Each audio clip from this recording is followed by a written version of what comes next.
Hello दोस्तों, स्वागत है आपका मेरे YouTube चैनल परीक्षा प्लान में। तो कैसे हैं आप लोग? आई होप अच्छे होंगे। और जैसा कि आप लोगों को पता है कि हिस्ट्री को NCERT से पढ़ रहे हैं, तो क्लास 7th की बुक का 7वां चैप्टर है क्षेत्रीय संस्कृतियों का निर्माण। इसके पहले वाले लेसन में भक्ति आंदोलनों के बारे में जाना था, गुरु नानक, कबीर दास, तुलसीदास, मीराबाई, इन सब के बारे में जाना था। अच्छा लेसन था। ये आज का जो लेसन है इसमें क्षेत्रीय संस्कृतियों का निर्माण किस प्रकार हुआ इस बारे में जानेंगे। तो चलिए वीडियो को शुरू करते हैं। वीडियो देखने के बाद यदि आपको अच्छा लगे तो वीडियो को लाइक और शेयर कीजिएगा, और यदि आप चैनल पर नए हैं तो चैनल को सब्सक्राइब कर लीजिए। चलिए शुरू करते हैं। लिखा है, लोगों का वर्णन करने का सबसे सामान्य तरीका है उनकी बोलचाल की भाषा से उन्हें परिभाषित करना। जब हम किसी व्यक्ति को तमिल या उड़िया कहते हैं तो आमतौर पर इसका अर्थ होता है कि वह तमिल अथवा उड़िया भाषा बोलता है और तमिलनाडु या उड़ीसा में रहता है। आगे लिखा है, इसी तरह से हम प्रत्येक क्षेत्र को कुछ खास किस्म के भोजन, वस्त्र, काव्य, नृत्य और संगीत, चित्रकला से जोड़ा करते हैं। कभी कभी हम इन अस्मिताओं को मानकर चलते हैं और सोचते हैं कि ये युग युगांतरों से अस्तित्व में हैं, किंतु भिन्न भिन्न क्षेत्रों के बीच विभाजक सीमाओं के बनने में समय की भूमिका रही है, जिन्हें आज हम क्षेत्रीय संस्कृतियां समझते हैं। यानी कि भिन्न भिन्न क्षेत्रों के बीच विभाजक सीमाओं के बनने में जो समय की भूमिका है उसे ही क्षेत्रीय संस्कृतियां समझा जाता है। आगे लिखा है, वे समय के साथ साथ बदलती हैं, और सच तो यह है कि आज भी बदल रही हैं। ये क्षेत्रीय संस्कृतियां जटिल प्रक्रिया से विकसित हुई हैं। इस प्रक्रिया के तहत स्थानीय परंपराओं और उपमहाद्वीप के अन्य भागों के विचारों के आदान प्रदान ने एक दूसरे को संपन्न बनाया है। तो इस प्रक्रिया के तहत क्या हुआ है? लोगों ने अपने आदान प्रदान किया है विचारों का, और एक दूसरे को इसी के तहत संपन्न भी बनाया है। आगे लिखा है, जैसा कि हम देखेंगे कि कुछ परंपराएं तो कुछ विशेष क्षेत्रों की अपनी हैं, जबकि कुछ अन्य भिन्न भिन्न क्षेत्रों में एक समान प्रतीत होती हैं। यानी कि कुछ परंपराएं ऐसी हैं जो एक विशेष क्षेत्र में ही अपनाई जाती हैं, और कुछ परंपराएं ऐसी हैं जो भिन्न भिन्न क्षेत्रों में एक समान यानी एक जैसी ही लगती हैं।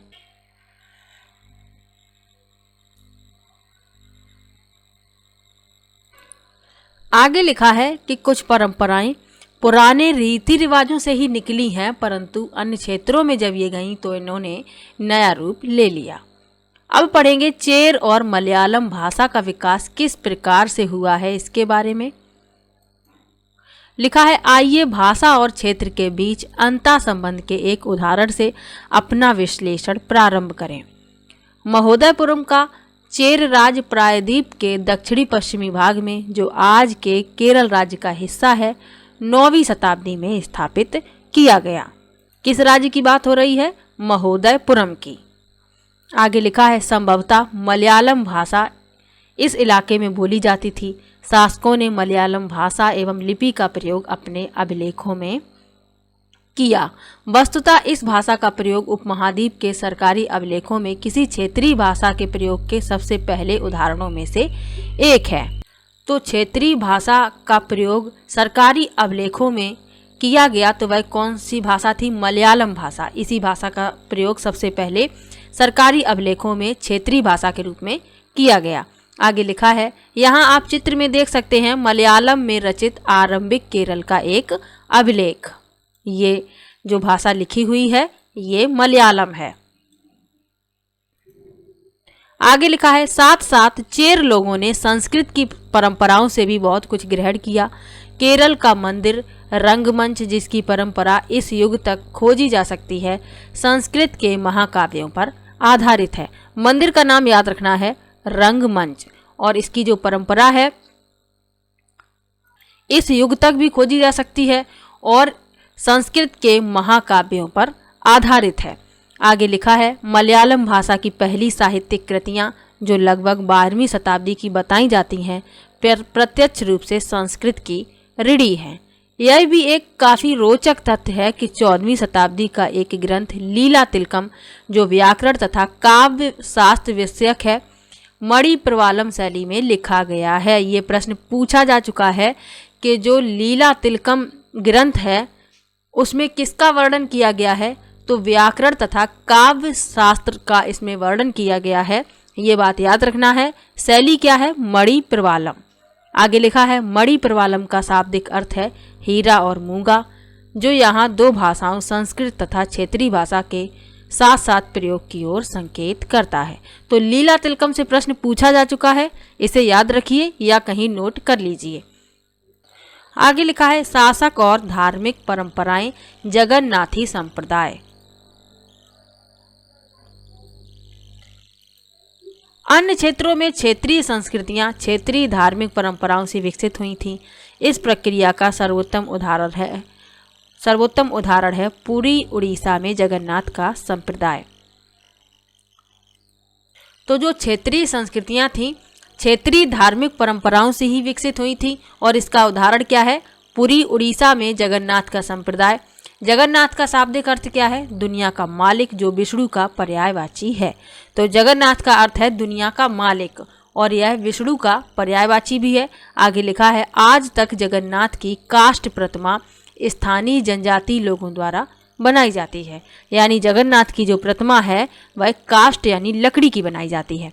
और कौन लोग बनाते हैं, जनजाति लोग।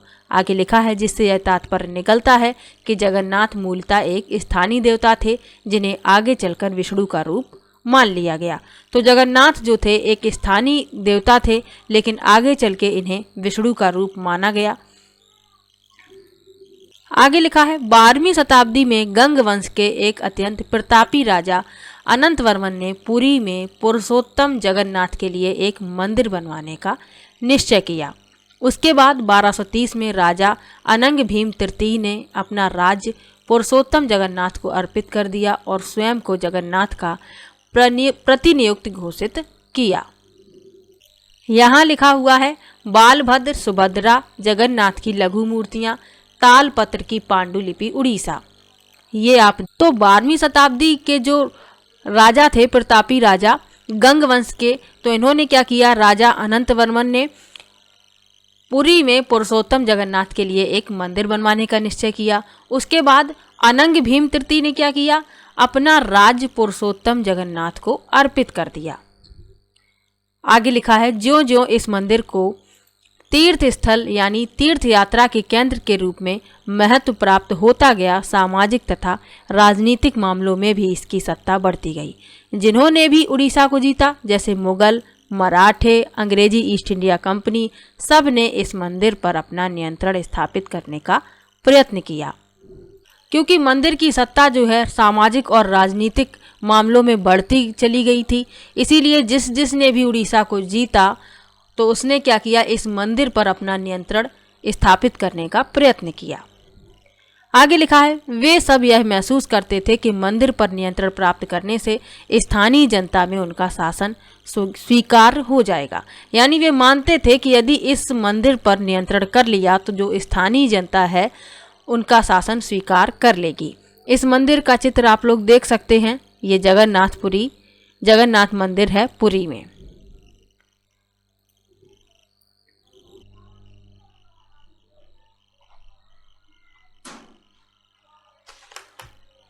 अब पढ़ेंगे राजपूत और सूरवीरता की परंपराओं के बारे में, यानी राजपूतों के बारे में लिखा हुआ है। 19वीं शताब्दी में ब्रिटिश लोग उस क्षेत्र को जहां आज का अधिकांश राजस्थान स्थित है राजपूताना कहते थे। इससे यह समझा जा सकता है कि वह एक ऐसा प्रदेश था जहां केवल अथवा प्रमुख रूप से राजपूत ही रहा करते थे। यानी वर्तमान में जो राजस्थान के नाम से आज प्रसिद्ध है, वहां किसी समय में राजपूत लोग ही निवास करते थे, इसीलिए उसे राजपूताना कहते थे। आगे लिखा है लेकिन यह बात आंशिक रूप से ही सत्य है। ऐसे अनेक समूह थे और आज भी हैं जो उत्तरी तथा मध्यवर्ती भारत के अनेक क्षेत्रों में अपने आप को राजपूत कहते हैं। यह भी सच है कि राजस्थान में राजपूतों के अलावा अन्य लोग भी रहते हैं। तथापि अक्सर यह माना जाता है कि राजपूतों ने राजस्थान को एक विशिष्ट संस्कृति प्रदान की है। तो उस समय ऐसा नहीं था। ये बात जो है कि वहाँ केवल राजपूत ही रहते थे, आंशिक रूप से सत्य है, क्योंकि वहाँ अन्य लोग भी रहते थे, सिर्फ राजपूत ही नहीं रहते थे और राजपूतों ने राजस्थान को एक विशिष्ट संस्कृति प्रदान की है, यह माना जाता है। आगे लिखा है, ये सांस्कृतिक परंपराएं वहाँ के शासकों के आदर्शों तथा अभिलाषाओं के साथ घनिष्ठता से जुड़ी हुई थीं। लगभग 8वीं शताब्दी से आज के राजस्थान के अधिकांश भाग पर विभिन्न परिवारों के राजपूत राजाओं का शासन रहा। तो 8वीं शताब्दी से राजस्थान पर विभिन्न राजपूत परिवार शासन किया उन्होंने। आगे लिखा है, पृथ्वीराज एक ऐसा ही शासक था। ये शासक ऐसे सूरवीरों के आदर्शों को अपने हृदय में संजोए रखते थे जिन्होंने रण क्षेत्र में बहादुरी से लड़ते हुए अक्सर मृत्यु का वरण किया। यहाँ आप इस चित्र में बीकानेर के राजकुमार राज सिंह को देख सकते हैं। आगे लिखा है, मगर पीठ नहीं दिखाई, यानी कि रण क्षेत्र में राजपूतों ने बहादुरी से लड़ाई की और अक्सर ये मृत्यु को भी प्राप्त हो गई, लेकिन ये पीठ दिखाकर कभी नहीं भागे। राजपूत सूरवीरों की कहानियां काव्यों एवं गीतों में सुरक्षित हैं। ये विशेष रूप से प्रशिक्षित चारण भाटों द्वारा गाई जाती हैं। ये काव्य एवं गीत ऐसे सूरवीरों की स्मृति को सुरक्षित रखते हैं और उनसे यह आशा की जाती थी कि वे अन्य जनों को भी उन सूरवीरों का अनुकरण करने के लिए प्रेरित एवं प्रोत्साहित करेंगे। तो जो ये काव्य और गीत थे, ये जो सूरवीरों की स्मृतियां थीं उनको सुरक्षित रखते थे और ऐसी आशा की जाती थी कि ये जो काव्य और गीत अन्य लोग सुनेंगे तो उनमें क्या होगा, प्रेरणा का संचार होगा और वे प्रोत्साहित भी होंगे। इसीलिए इन काव्य और गीतों को गाया जाता था। आगे लिखा है, साधारण जन भी इन कहानियों से आकर्षित होते थे। इन कहानियों में अक्सर नाटकीय स्थितियों और स्वामी भक्ति, मित्रता, प्रेम, शौर्य, क्रोध आदि प्रबल संवेगों का चित्रण होता था। क्या स्त्रियों को भी इन कहानियों में स्थान प्राप्त था? कहीं कहीं यह चित्रित किया गया है कि स्त्रियां अपने सूरवीर पतियों का जीवन मरण दोनों में अनुसरण करती थीं। सती प्रथा यानी विधवाओं द्वारा अपने मृतक पतियों की चिता पर जिंदा जल जाने की प्रथा का भी उल्लेख कुछ कहानियों में पाया जाता है। इस प्रकार जो लोग सूरवीरता के आदर्शों का पालन करते थे उन्हें अक्सर इस आदर्श के लिए अपने जीवन का बलिदान करना होता था। तो जो लोग सूरवीरता के आदर्शों का पालन करते थे तो उन्हें अपने जीवन का भी बलिदान करना होता था। कुछ स्त्रियों का उल्लेख किया गया है जो अपने पति के जीवन और मरण दोनों में साथ उन्होंने दिया है, तो कुछ का उल्लेख इसमें मिलता है। सती प्रथा का चलन भी था। पत्नियां जो है अपने पति की चिता पर जिंदा जल जाती थीं।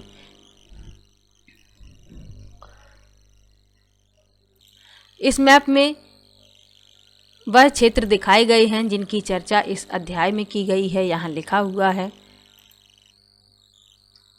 उड़ीसा की चर्चा हुई, राजस्थान के बारे में जान लिया और राजपूत लोगों के बारे में जान लिया। अब जानेंगे क्षेत्रीय सीमांतों से परे कथक नृत्य की कहानी। लिखा है, यदि सूरवीरता की परंपराएं भिन्न भिन्न क्षेत्रों में भिन्न भिन्न रूपों में मिल सकती हैं तो नृत्य के विषय में भी यही सच है।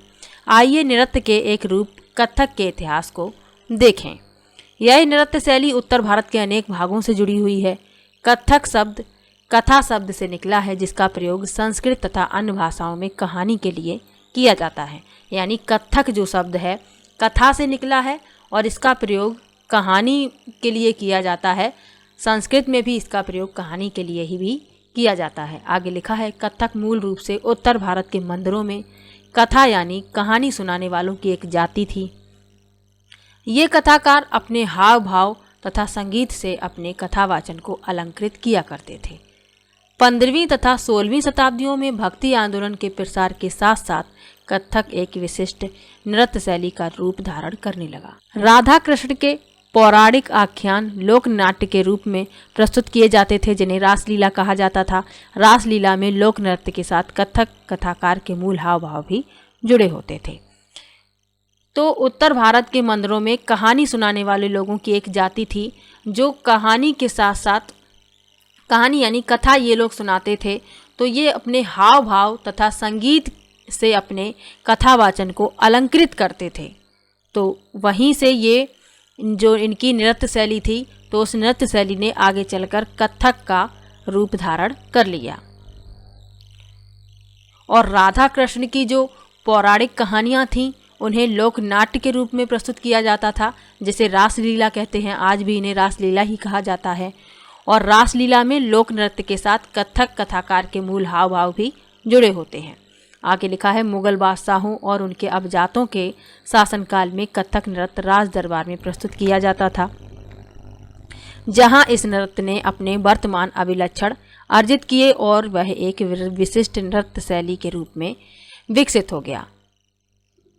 तो मुगलों के शासनकाल में भी उनके दरबार में कथक नृत्य प्रस्तुत किया जाता था। आगे चलकर ये एक विशिष्ट नृत्य शैली के रूप में विकसित हो गया। और फिर क्या हुआ, आगे चलकर यह दो परंपराओं अर्थात घरानों में फला फूला।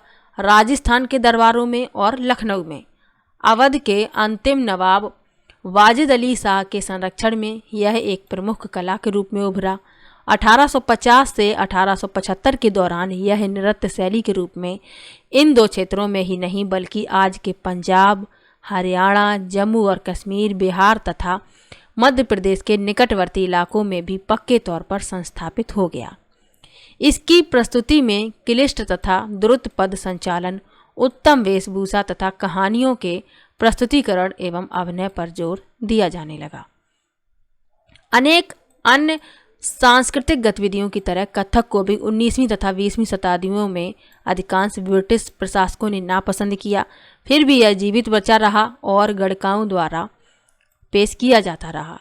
स्वतंत्रता की प्राप्ति के बाद तो देश में इसे 6 शास्त्रीय नृत्यों के रूप में मान्यता मिल गई। के बाद इसे मान्यता मिली देश के शास्त्रीय नृत्यों के रूप में।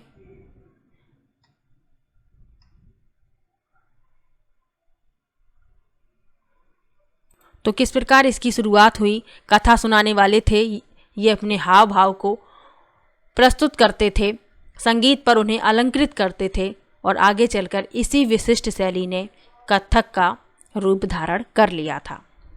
फिर इसका और विस्तार हुआ। उत्तर भारत से ये अन्य कई राज्यों में भी विस्तारित हो गया और स्वतंत्रता प्राप्ति के बाद इसे शास्त्रीय नृत्यों के रूप में मान्यता मिली। आगे लिखा है शास्त्रीय नृत्य के बारे में कि शास्त्रीय नृत्य क्या होता है।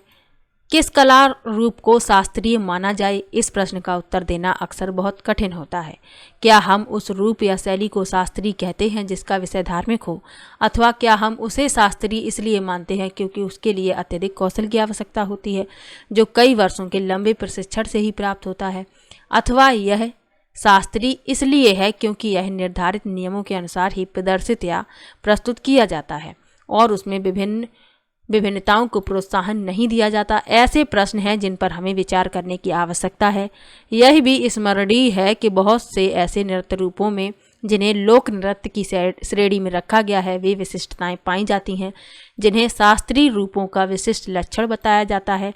यद्यपि शास्त्रीय विशेषण का प्रयोग उन कला रूपों की श्रेष्ठता का सूचक हो सकता है, फिर भी यह हमेशा शब्दशः सही नहीं होता। अन्य नृत्य रूप जिन्हें इस समय शास्त्रीय माना जाता है निम्नलिखित हैं। भारतनाट्यम ये तमिलनाडु से संबंधित है, कथकली केरल से, ओडिसी उड़ीसा से, कुचिपुड़ी आंध्र प्रदेश से, मणिपुरी मणिपुर से। इसके अलावा 2 शास्त्रीय नृत्य और हैं। कौन कौन से? मोहिनीअट्टम ये भी केरल से संबंधित है और सत्रिया ये असम से संबंधित है। कथक का संबंध उत्तर प्रदेश से है, तो ये भी याद रखिए। तो आप लोगों को ये सब याद रखने की आवश्यकता नहीं है। आप लोगों को 8 जो शास्त्रीय नृत्य हैं जो अभी बताए हैं उन्हें याद रखना है और किस क्षेत्र से उसका संबंध है ये याद रखना है।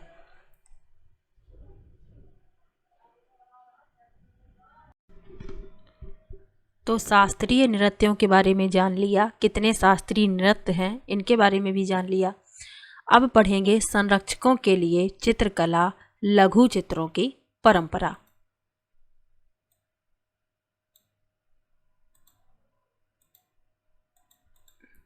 लिखा है एक अन्य परंपरा जो कई रीतियों से विकसित हुई वह थी लघु चित्रों की परंपरा। लघु का मतलब होता है छोटा, चित्र का मतलब आप जानते ही हैं।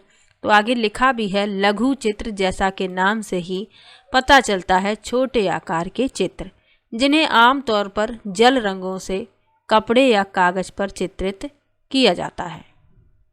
तो जो लघु चित्र होते हैं इन्हें कपड़े या कागज पर चित्रित किया जाता है। आगे लिखा है प्राचीनतम लघु चित्र ताल पत्रों अथवा लकड़ी की तख्तियों पर चित्रित किए गए थे। तो अभी की बात हो रही है, जिसमें अभी क्या किया जाता है, लघु चित्र कपड़े पर या कागज पर चित्रित किए जाते हैं। लेकिन प्राचीन काल में क्या होता था, लघु चित्र जो है ताल पत्रों अथवा लकड़ी की तख्तियों पर चित्रित किए गए थे। इनमें से सर्वाधिक सुंदर चित्र जो पश्चिम भारत में पाए गए जैन ग्रंथों को सचित्र बनाने के लिए प्रयोग किए गए थे। मुगल बादशाह अकबर, जहांगीर और शाहजहां ने अत्यंत कुशल चित्रकारों को संरक्षण प्रदान किया था, जो प्राथमिक रूप से इतिहास और काव्यों की पांडुलिपियां चित्रित करते थे। तो जो मुगल बादशाह थे अकबर, जहांगीर, शाहजहां, इन्होंने कुशल चित्रकारों को संरक्षण दिया था। और ये चित्रकार क्या किया करते थे, प्राथमिक रूप से इतिहास और काव्यों की जो पांडुलिपियां होती थीं उन्हें चित्रित करते थे। आगे लिखा है ये पांडुलिपियां आमतौर पर चटक रंगों में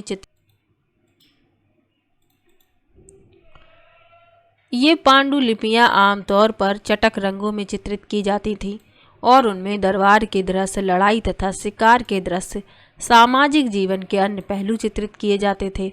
अक्सर उपहार के तौर पर भी इन चित्रों का आदान प्रदान किया जाता था और ये कुछ गिने चुने लोगों, बादशाह और उनके घनिष्ठ जनों द्वारा ही देखे जा सकते थे। यानी कि पांडुलिपियों को चित्रित करने के लिए चटक यानी चमकीले रंगों का प्रयोग किया जाता था और उनमें चित्रित क्या किया जाता था, दरबार के दृश्य, लड़ाई, शिकार के दृश्य, सामाजिक जीवन के अन्य पहलू उसमें चित्रित किए जाते थे। उपहार के तौर पर भी चित्रों का आदान प्रदान किया जाता था, लेकिन ये जो चित्र थे कुछ गिने चुने लोगों और बादशाह और उनके घनिष्ठ मित्र होते वही इन चित्रों को देख सकते थे। यहाँ आप इस चित्र को देख सकते हैं। इसमें लिखा हुआ है शिकार के दौरान आराम करते हुए अकबर, मुगल लघु चित्र। इस चित्र में अकबर जो है शिकार करने गए हैं और वो आराम कर रहे हैं शिकार के दौरान, तो वही इसमें चित्रित किया गया है।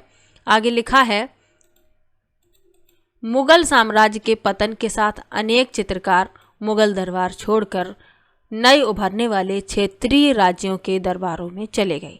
यानी कि जब मुगल साम्राज्य का पतन हो गया तो जो चित्रकार थे वे उन राज्यों में चले गए जो नए उभर रहे थे राज्य, क्षेत्रीय राज्यों में ये चले गए। आगे लिखा है परिणाम स्वरूप मुगलों की कलात्मक रुचियों ने दक्षिण के क्षेत्रीय दरबारों और राजस्थान के राजपूती दरबारों को प्रभावित किया, लेकिन इसके साथ ही उन्होंने अपनी विशिष्ट विशेषताओं को सुरक्षित रखा और उनका विकास भी किया। मुगल उदाहरणों का अनुसरण करते हुए शासकों तथा उनके दरबारों के दृश्य चित्रित किए जाने लगे। तो जिस प्रकार मुगल काल में होता था, शासकों के और दरबारों के चित्र चित्रित किए जाते थे, उसी प्रकार से जो अन्य राजा हुए तो उन्होंने इसी का ही अनुसरण किया और अपने चित्र बनवाए और दरबारों के दृश्यों को भी चित्रित करवाया। आगे लिखा है इनके साथ साथ मेवाड़, जोधपुर, बूंदी, कोटा और किशनगढ़ जैसे केंद्रों में पौराणिक कथाओं तथा काव्यों के विषयों का चित्रण बराबर जारी रहा। तो जो मेवाड़, जोधपुर, बूंदी, कोटा, किशनगढ़ जैसे केंद्रों में पौराणिक कथाओं और काव्यों का भी चित्रण किया जाता था और ये चित्रण जारी भी रहा आगे।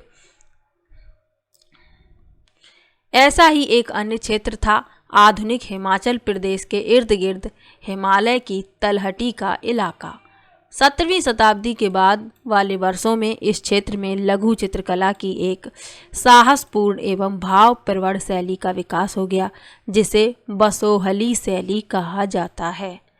यहाँ जो सबसे लोकप्रिय पुस्तक चित्रित की गई थी वह भानुदत्त की रसमंजरी थी।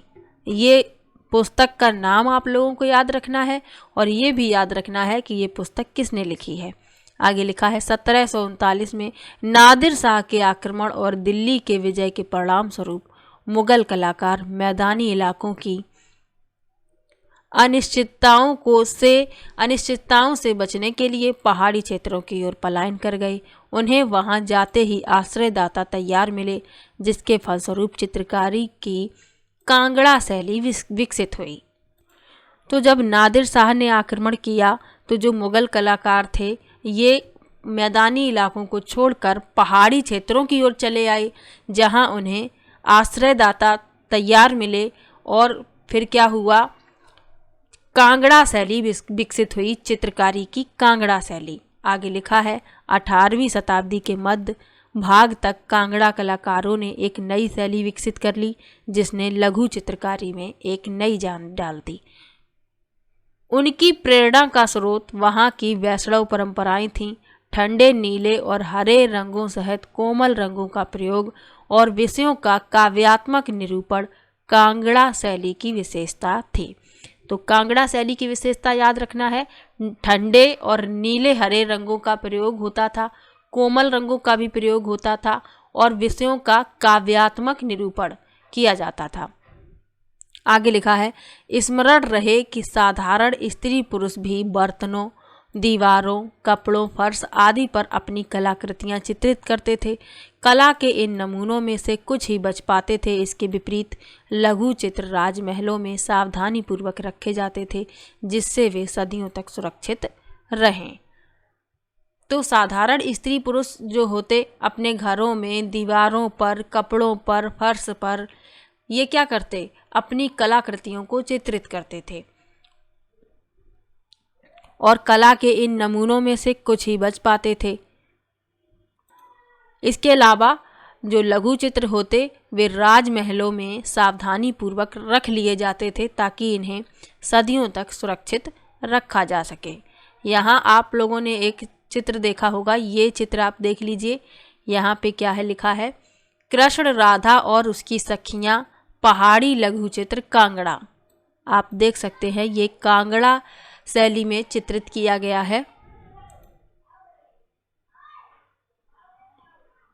ये चित्र देख लीजिए, ये है होली खेलते हुए महाराणा राम सिंह द्वितीय राजपूत लघु चित्र कोटा। तो ये राजस्थान का लघु चित्र है।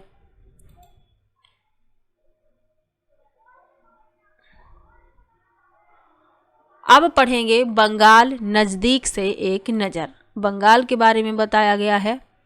सबसे पहले लिखा है एक क्षेत्रीय भाषा का विकास। जैसा कि हमने प्रारंभ में देखा था, हम अक्सर क्षेत्रों के नाम वहाँ के निवासियों द्वारा बोली जाने वाली भाषा के अनुसार निर्धारित करते हैं। इसलिए हम यह मान लेते हैं कि बंगाल में लोग हमेशा बंगाली यानी बंगला ही बोलते थे। किंतु यह एक दिलचस्प बात है कि आज बंगाली संस्कृत से निकली हुई भाषा मानी जाती है। आगे लिखा है प्रारंभिक ईसा पूर्व प्रथम शताब्दी के मध्य भाग के संस्कृत ग्रंथों के अध्ययन से यह पता चलता है कि बंगाल के लोग संस्कृत से उपजी हुई भाषाएं नहीं बोलते थे। तो फिर नई भाषा का उद्भव कैसे हुआ? तो आज ये माना जाता है कि बंगाली भाषा संस्कृत से निकली हुई है, लेकिन प्रारंभिक संस्कृत के ग्रंथों से पता चलता है कि बंगाल के लोग संस्कृत से जो भाषाएं निकली हैं उन्हें नहीं बोलते थे। तो फिर नई भाषा का उद्भव कैसे हुआ, इसके बारे में यहाँ लिखा हुआ है। ईसा पूर्व चौथी तीसरी शताब्दी से बंगाल और मगध के बीच वाणिज्यिक संबंध स्थापित होने लगे थे, जिसके कारण संभवतः संस्कृत का प्रभाव बढ़ता गया होगा। चौथी शताब्दी के दौरान गुप्तवंशी शासकों ने उत्तरी बंगाल पर अपना राजनीतिक नियंत्रण स्थापित कर लिया और वहां ब्राह्मणों को बसाना शुरू कर दिया। तो गुप्तवंशी शासकों ने क्या किया, उत्तरी बंगाल पर अपना नियंत्रण स्थापित किया और वहां पर ब्राह्मणों को बसाना शुरू किया। आगे लिखा है, इस प्रकार गंगा की मध्य घाटी के भाषाई तथा सांस्कृतिक प्रभाव अधिक प्रबल हो गए और 7वीं शताब्दी में चीनी यात्री वेन सांग ने यह पाया कि बंगाल में सर्वत्र संस्कृत से संबंधित भाषाओं का प्रयोग हो रहा है। आगे लिखा है, 8वीं शताब्दी से पाल शासकों के अंतर्गत एक क्षेत्रीय राज्य का उद्भव हो गया।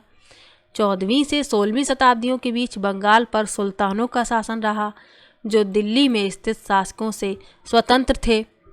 1586 में जब अकबर ने इस प्रदेश को जीत लिया तो उसे सूबा माने जाने लगा।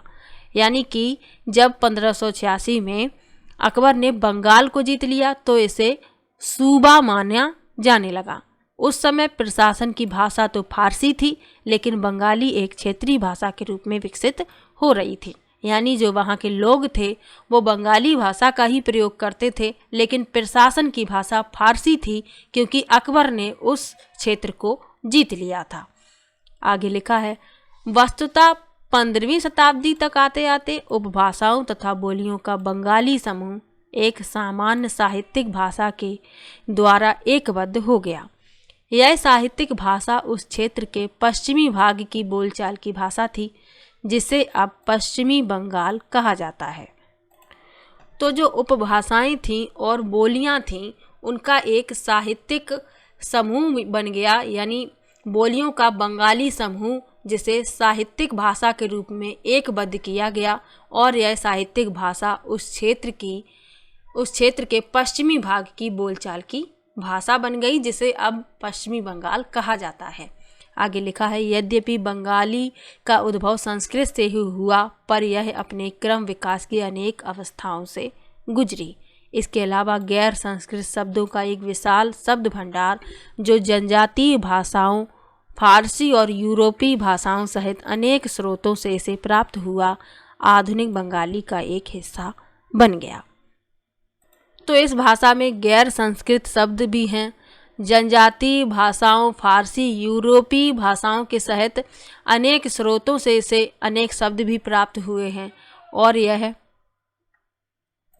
आधुनिक बंगाली का एक हिस्सा भी बन गया। आगे लिखा है, बंगाली के प्रारंभिक साहित्य को 2 श्रेणियों में बांटा जा सकता है। एक श्रेणी संस्कृत की ऋणी है और दूसरी उससे स्वतंत्र है। पहली श्रेणी में संस्कृत के महाकाव्यों के अनुवाद, मंगल काव्य, शाब्दिक अर्थों में शुभ यानी मांगलिक काव्य जो स्थानीय देवी देवताओं से संबंधित हैं, और भक्ति साहित्य जैसे गौड़ी वैष्णव आंदोलन के नेता श्री चैतन्य देव की जीवनियाँ आदि शामिल हैं। दूसरी श्रेणी में नाथ साहित्य शामिल है, जैसे मैनामती, गोपी चंद्र के गीत, धर्म ठाकुर की पूजा से संबंधित कहानियां, परी कथाएं, लोक कथाएं और गाथा गीत। पहली श्रेणी के ग्रंथों का काल निर्णय करना अपेक्षाकृत सरल है, क्योंकि ऐसी अनेक पांडुलिपियां पाई गई हैं जिनमें यह इंगित किया गया कि उनकी रचना 15वीं शताब्दी के उत्तरार्ध और 18वीं शताब्दी के मध्य भाग के बीच की गई थी। दूसरी श्रेणी की कृतियां मौखिक रूप से कहीं सुनी जाती थीं, इसलिए उनका काल निर्णय सही नहीं किया जा सकता। वे खास तौर पर पूर्व बंगाल में लोकप्रिय थीं, जहां ब्राह्मणों का प्रभाव अपेक्षाकृत कम था। तो पहली श्रेणी का समय निश्चित करना सरल है, जबकि दूसरी जो है श्रेणी, उनका समय सही निश्चित नहीं किया जा सकता, क्योंकि जो दूसरी श्रेणी की कृतियां हैं मौखिक रूप से ही कहीं सुनी जाती थीं, उनका कोई लिखित दस्तावेज नहीं है। आगे लिखा है, यहाँ एक महत्वपूर्ण तथ्य लिखा है, मैनामती, गोपी चंद्र और धर्म ठाकुर के बारे में। नाथ लोग सन्यासी होते थे जो तरह तरह की यौगिक क्रियाएं करते थे। यह गीत विशेष जो अक्सर अभिनीत किया जाता है, यह बताता है कि रानी मैनामती ने अपने पुत्र गोपी चंद्र को अनेक बाधाओं के समक्ष सन्यास का मार्ग अपनाने को किस प्रकार प्रोत्साहित किया था। धर्म ठाकुर एक क्षेत्रीय लोकप्रिय देव हैं, जिनकी पूजा अक्सर एक पत्थर या काठ की मूर्ति के रूप में की जाती है। अब लिखा है पीर और मंदिर के बारे में।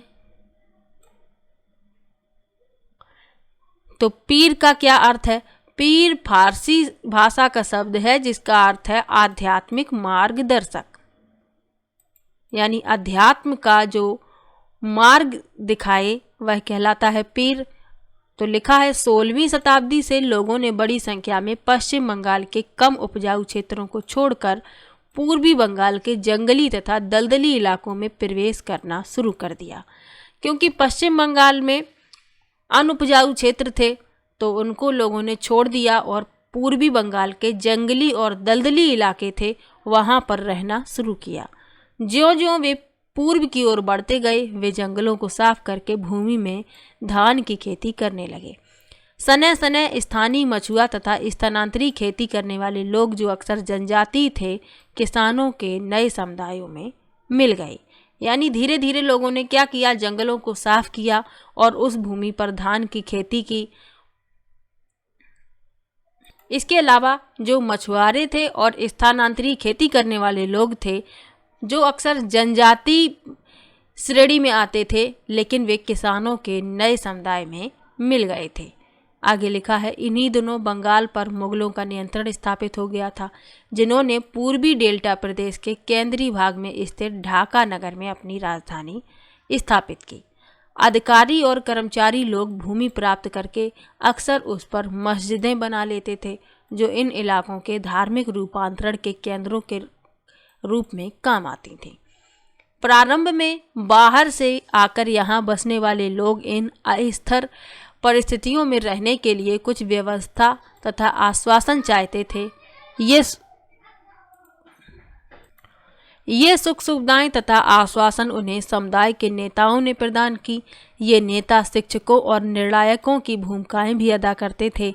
कभी कभी ऐसा समझा जाता था कि इन नेताओं के पास अलौकिक शक्तियां हैं। स्नेह और आदर से लोग इन्हें पीर कहा करते थे। तो अब आप लोग समझ गए होंगे कि पीर किन्हें कहते थे। आगे लिखा है इस पीर श्रेणी में संत या सूफी और अन्य धार्मिक महानुभाव, साहसी, उपनिवेशी, देवत्व प्राप्त सैनिक एवं योद्धा, विभिन्न हिंदू एवं बौद्ध देवी देवता और यहाँ तक कि जीवात्माएं भी शामिल थे। पीरों की पूजा पद्धतियां बहुत ही लोकप्रिय हो गईं और उनकी मज़ारें बंगाल में सर्वत्र पाई जाती हैं। बंगाल में 15वीं शताब्दी के बाद वाले वर्षों में मंदिर बनाने का दौर जोरों पर रहा जो 19वीं शताब्दी में आकर समाप्त हो गया। हमने देखा कि मंदिर और अन्य धार्मिक भवन अक्सर उन व्यक्तियों या समूहों द्वारा बनाए जाते थे जो शक्तिशाली बन रहे थे। वे इनके माध्यम से अपनी शक्ति तथा भक्तिभाव का प्रदर्शन करना चाहते थे। बंगाल में साधारण ईंटों और मिट्टी गारे से अनेक मंदिर निम्न सामाजिक समूहों जैसे कालू, तेली, कंसारी, घंटा धातु के कारीगर आदि के समर्थन से बने थे। यानी जो मंदिर मिट्टी और गारे से बनाए गए हैं वे किन लोगों के समर्थन से बने थे? तेली और कंसारी के समर्थन से। आगे लिखा है यूरोप की व्यापारिक कंपनियों के आ जाने से नए आर्थिक अवसर पैदा हुए। इन सामाजिक समूहों से संबंधित अनेक परिवारों ने इन अवसरों का लाभ उठाया। जैसे जैसे लोगों की सामाजिक तथा आर्थिक स्थिति सुधरती गई उन्होंने इन स्मारकों के निर्माण के माध्यम से अपनी प्रस्थिति या प्रतिष्ठा की घोषणा कर दी। जब स्थानीय देवी देवता जो पहले गांव में छान छप्पर वाली झोपड़ियों में पूजे जाते थे को ब्राह्मणों द्वारा मान्यता प्राप्त कर दी गई तो उनकी प्रतिमाएं मंदिरों में स्थापित की जाने लगी। यानी जो क्षेत्रीय देवी देवता थे वे पहले सिर्फ झोपड़ियों में ही पूजे जाते थे लेकिन जब उन्हें ब्राह्मणों का समर्थन मिल गया, मान्यता दे दी गई उन्हें, तो उन प्रतिमाओं को क्या किया गया? मंदिरों में स्थापित किया जाने लगा। यहाँ इस चित्र में आप लोग मंदिर देख सकते हैं। एक 2 चाला छप्परदार झोपड़ी और एक चौचाला, ये 2 चाला झोपड़ी है और ये चौचाला मंदिर है। इस चित्र को देख लीजिए। यहाँ लिखा है गोपियों के साथ कृष्ण, श्यामपुर मंदिर से पक्की मिट्टी की एक पटिया विष्णुपुर।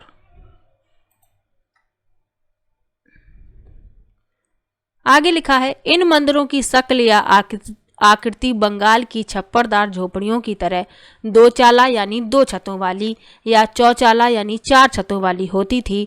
इसके कारण मंदिरों की स्थापत्य कला में विशिष्ट बंगाली शैली का प्रादुर्भाव हुआ। अपेक्षाकृत अधिक जटिल चौचाला यानी चार छतों वाली ढांचे में चार त्रिकोणीय छतें चार दीवारों पर रखी जाती थीं, जो ऊपर एक तिर्यक रेखा एक बिंदु तक जाती थी।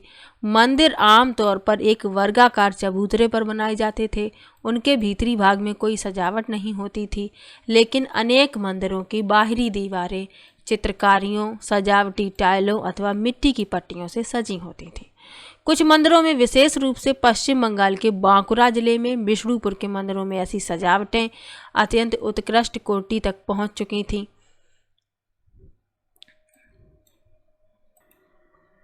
तो मंदिरों के प्रकारों के बारे में बताया गया है। कुछ झोपड़ी के तरीके से दिखते थे, जिन्हें दो चाला यानी दो छत होती थी। इनमें कुछ चौचाला थे, यानी उनमें चार छतें होती थी। इसके अलावा अनेक मंदिर की जो बाहरी दीवारें थीं, उनमें चित्रकारी की गई थी, सजावटी टाइलें लगाई गई थी। उस समय में टाइलों का प्रयोग होता था, आप लोग समझ सकते हैं, और मिट्टी की पट्टियाँ सजी हुई होती थी। इसके अलावा एक मंदिर के बारे में लिखा है, पश्चिम बंगाल के बांकुरा जिले में विष्णुपुर मंदिर में ऐसी सजावटें अत्यंत उत्कृष्ट कोटि तक पहुंच चुकी थीं। अब लिखा है, मछली भोजन के रूप में, यानी वहां भोजन के रूप में मछली को कैसे खाया जाने लगा, इसके बारे में लिखा हुआ है। बंगाल के लोग मछली को पसंद करते। परंपरागत भोजन संबंधी आदतें आमतौर पर स्थानीय रूप से उपलब्ध खाद्य पदार्थों पर निर्भर करती हैं। बंगाल एक नदी मैदान है जहां मछली और धान की उपज बहुतायत से होती है, इसलिए यह स्वाभाविक है कि इन दोनों वस्तुओं को गरीब बंगालियों की भोजन की सूची में भी प्रमुख स्थान प्राप्त था। मछली पकड़ना वहां का प्रमुख धंधा रहा और बंगाली साहित्य में मछली का स्थान स्थान पर उल्लेख मिलता है। इससे ज़्यादा और क्या होगा कि मंदिरों और बौद्ध विहारों की दीवारों पर जो मिट्टी की पट्टियाँ लगी हैं, उनमें भी मछलियों को साफ करते हुए और टोकरियों में भरकर बाजार ले जाते हुए दर्शाया गया है। ब्राह्मणों को सामिस भोजन करने की अनुमति नहीं थी, लेकिन स्थानीय आहार में मछली की लोकप्रियता को देखते हुए ब्राह्मण धर्म के विशेषज्ञों ने बंगाली ब्राह्मणों के लिए इस निषेध में ढील दे दी थी। बृहद धर्म पुराण, जो बंगाल में रचित 13वीं शताब्दी का संस्कृत ग्रंथ है, ने स्थानीय ब्राह्मणों को कुछ खास किस्मों की मछली खाने की अनुमति दे दी थी। यानी कि मछली वहाँ का लोकप्रिय भोजन है। तो स्थानीय जो लोग थे ब्राह्मण, तो ब्राह्मण के जो विशेषज्ञ थे, तो उन्होंने क्या किया, बंगाली ब्राह्मणों को मछली खाने के लिए अनुमति दे दी, क्योंकि वहाँ का लोकप्रिय भोजन मछली था और स्थानीय आहार में मछली को लोकप्रियता भी प्राप्त थी। गरीब लोग जो थे वो मछली और चावल का ही सेवन करते थे, और मंदिरों में जो चित्रकारी की गई है उसमें भी मछलियों को साफ करके टोकरियों में भरते हुए और बाजार ले जाते हुए दर्शाया गया है। यानी वहाँ का मुख्य भोजन जो है मछली पहले भी था और बाद में भी मछली को पसंद किया जाता रहा। यहाँ आप इस चित्र को देख सकते हैं और यहाँ लिखा है, घरेलू उपयोग के लिए मछली तैयार करते हुए विशाल लक्ष्मी मंदिर से पकी मिट्टी का एक फलक। ये जो महिला है ये घरेलू उपयोग के लिए मछली तैयार कर रही है। यहाँ आप देख सकते हैं ये हाथों में मछली को पकड़े हुए हैं और ये मछली को खाने के लिए तैयार कर रही है। तो आज का ये लेसन यहीं पर समाप्त होता है। मिलते हैं नेक्स्ट वीडियो में।